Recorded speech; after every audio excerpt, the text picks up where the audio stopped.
नमस्कार। आप सभी श्रोतागण का हार्दिक अभिनंदन। असंभव बहुत सुनने को मिलता है जब कभी केमिकल डिपेंडेंसी की समस्या से निकलने में या उसका परिवार उसे निकाल पाने में जब अपनी असमर्थता जाहिर करता है तो एक शब्द निकलता है असंभव। लेकिन हम ये ना भूलें कि ये असंभव उन लोगों के लिए शब्द है जिन्होंने कोशिश ही नहीं की, या कोशिश की तो ज़रूर, लेकिन वो कोशिश जिस माध्यम से कर रहे थे वो उस उद्देश्य के लिए थी ही नहीं जो समस्या है। यानी जैसे पहले भी मैंने कहा है, शुरुआत में हर परिवार की यही कोशिश रहती है कि इतना अच्छा व्यवहार कुशल व्यक्ति था, अचानक से कैसा हो गया। तो कोशिश यही रहती है कि लगता है किसी ने कुछ कर दिया है, इसके ऊपर नज़र लग गई है, तो सीधा झाड़ फूक, पूजा पाठ, जादू टोना, कई जगह का लाकर उस पर तावीज़ बंधवाना या कुछ इस तरह से। क्या उद्देश्य में सफलता मिल गई? पूर्ण विश्वास था तो सफलता मिली? नहीं मिली। तो फिर असंभव कैसे, जब कोशिश ही हमने जिस उद्देश्य के लिए वो चीज़ें नहीं थी उसके विपरीत कार्य किए तो कहाँ सफलता मिलेगी। या चिकित्सकीय उपचार की बात भी करें, कई बार इस बात की चर्चा मैं कर चुका हूँ। और एक दूसरी बात और, पूरा परिवार और परिवार के वो सदस्य जो अत्यधिक प्यार करते हैं उनके मुंह से भी एक बार ये शब्द निकल जाता है कि ये नहीं सुधर सकता, ये नहीं सुधर सकता। ये वो दर्द है जो विचारों में निकल कर आ रहा है, जबकि चाहत परिवार के हर सदस्य की यही है कि वो इस समस्या से निकले, लेकिन यही उसके मन में आ रही भावना कि ये नहीं निकल सकता। उसकी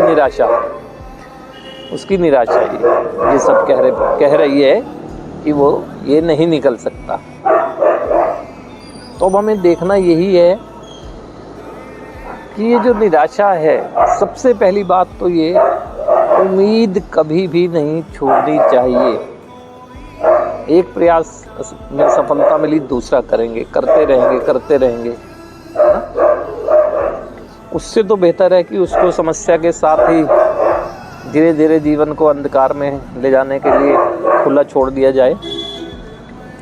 क्यों ना एक प्रयास असफल हुआ तो दूसरा किया जाए।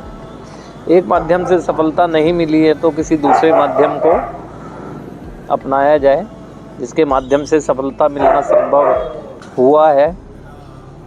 और यहाँ देखने को आ रहा है कि समाज में जागरूकता की कमी की वजह से ये सारी जो समस्याओं की समाधान की दिशा में नहीं बढ़ पाना है, इसमें जागरूकता की भी बहुत कमी है।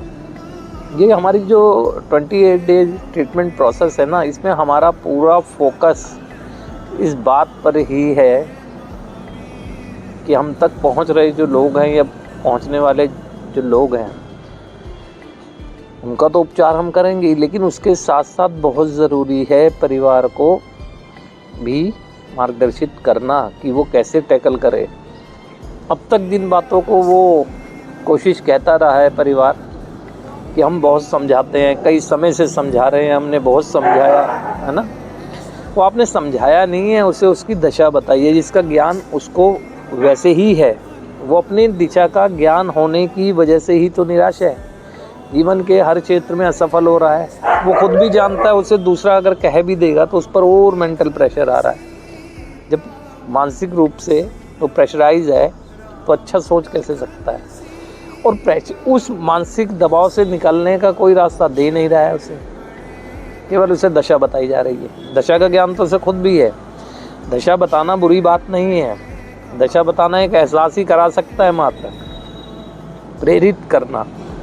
जब इसे समस्या को WHO ने एक बीमारी का नाम दे दिया है, एक बीमारी बता दिया है, तो हमारी ये ड्यूटी बनती है कि जिस तरह शारीरिक समस्या में गए व्यक्ति के साथ एक सहानुभूति भरा व्यवहार किया जाता है, इसी तरह इस समस्या से ग्रस्त व्यक्ति के साथ भी सहानुभूति भरा व्यवहार किया जाए।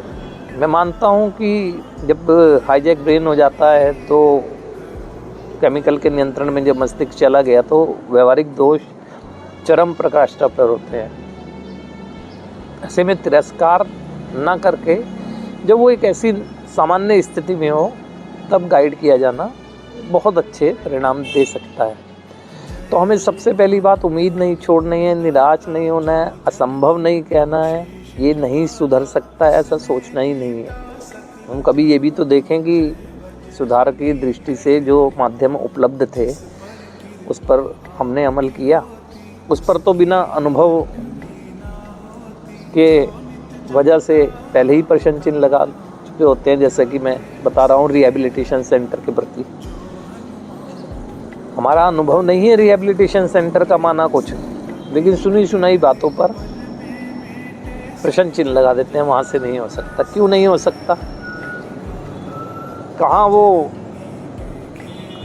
इतने वर्षों पूर्व इस कार्यक्रम मॉडल 12 स्टेप थेरेपी को तैयार किया गया और असंख्य देशों में और असंख्य लोगों को जीवन दायिनी कार्यक्रम ऐसे ही कोई कह दिया जाता है। तो इसीलिए हम उम्मीद ना छोड़ें, है ना,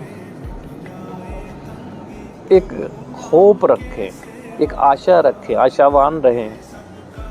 एक अगर प्रयास में असफल हो गए हैं किसी माध्यम के द्वारा भी आप दूसरे प्रयास करें, लेकिन करते रहें। हमारे परिवार का हमारा स्नेही सदस्य है वो, इतनी जल्दी हिम्मत नहीं हारें, कोशिश करें।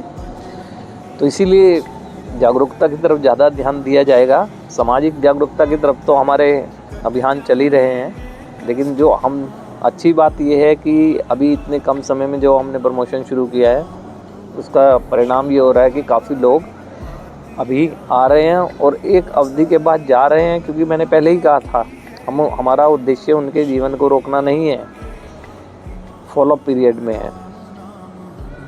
हम लोग के संपर्क में आते हैं जाते हैं तो बहुत हमें उम्मीद है और पूरा विश्वास है। और वैसे भी जब हमारी मंशा सही है तो ईश्वर सब जानता है इस बात को ना।